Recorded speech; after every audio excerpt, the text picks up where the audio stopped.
Alright, so Juan Soto is a Met. $765 million, are you kidding me? That's an insane amount of money. The Mets are going all in, and hey, I respect it. But let's not forget about the other New York team.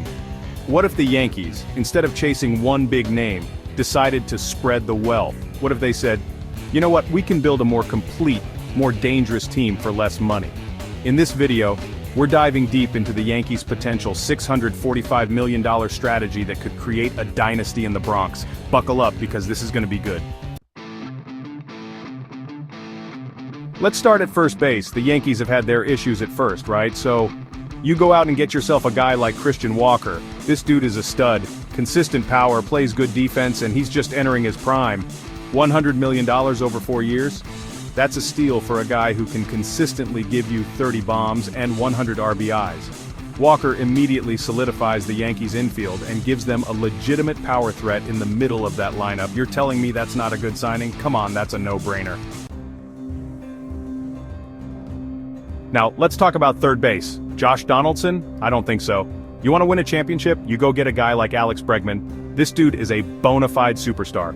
We're talking gold glove defense, a high baseball IQ, and a bat that can carry a team. $190 million over 6 years might seem steep, but you're talking about a top 5 third baseman in baseball.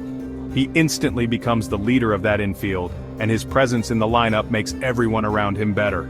This is how you win championships, folks. You get guys like Bregman. Now let's address the outfield. We need some speed, some contact, and some versatility. Enter Profar. This guy can play all over the field, he can hit for average, he can steal bases, and he comes at a bargain price. $20 million over 2 years? That's a steal for a guy who can play multiple positions and be a spark plug at the top of the lineup.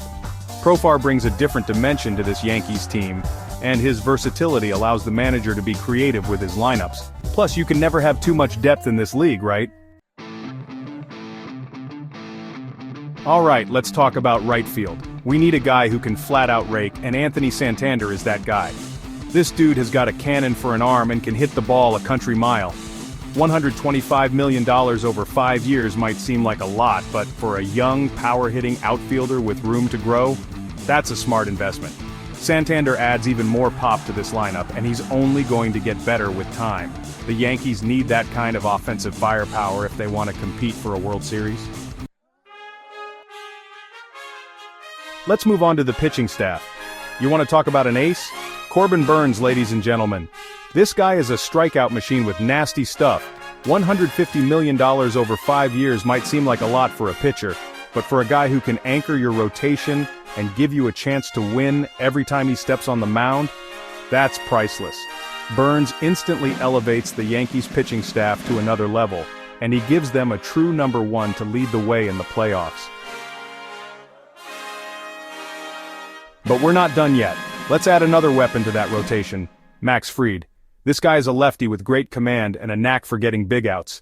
$60 million over 2 years is a steal for a pitcher of his caliber. Fried gives the Yankees a formidable 1-2 punch at the top of the rotation, and his presence takes some pressure off the rest of the staff. With Burnes and Fried leading the way, the Yankees suddenly have one of the most feared pitching staffs in baseball.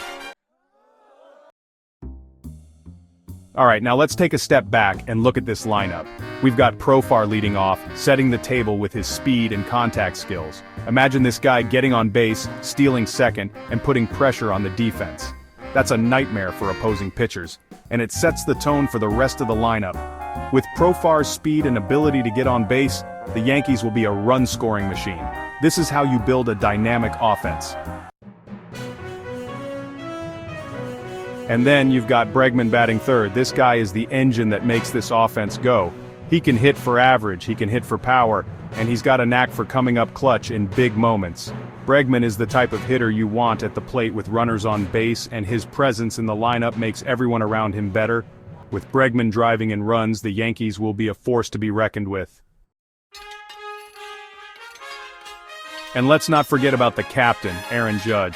He's still the heart and soul of this team, and he's going to put up MVP caliber numbers year after year. Imagine Judge coming up to bat with runners on base, the crowd going wild, and him launching a moonshot into the bleachers. That's the kind of excitement that Judge brings to this team, and his leadership is invaluable. With Judge leading by example, the Yankees will be a tough out in any game. So, there you have it. The Yankees could build an absolute juggernaut of a team for less money than the Mets are paying Juan Soto. Don't get me wrong, Soto is an incredible player, but the Yankees could create a more balanced and dangerous team by spreading the wealth. They'd have a powerful lineup, a dominant pitching staff, and a mix of veteran leadership and young talent. This Yankees team wouldn't just compete for championships, they'd be perennial contenders for years to come. They'd be the envy of baseball, and they'd prove that you don't need to break the bank to build a dynasty. You need a plan, and you need to execute it. With this approach, the Yankees wouldn't just be the most complete team in Major League Baseball, they'd also be one of the most feared. What do you think? Is it better to build a balanced team, or to bet on a superstar? Let me know your thoughts in the comments, and don't forget to subscribe for more baseball content.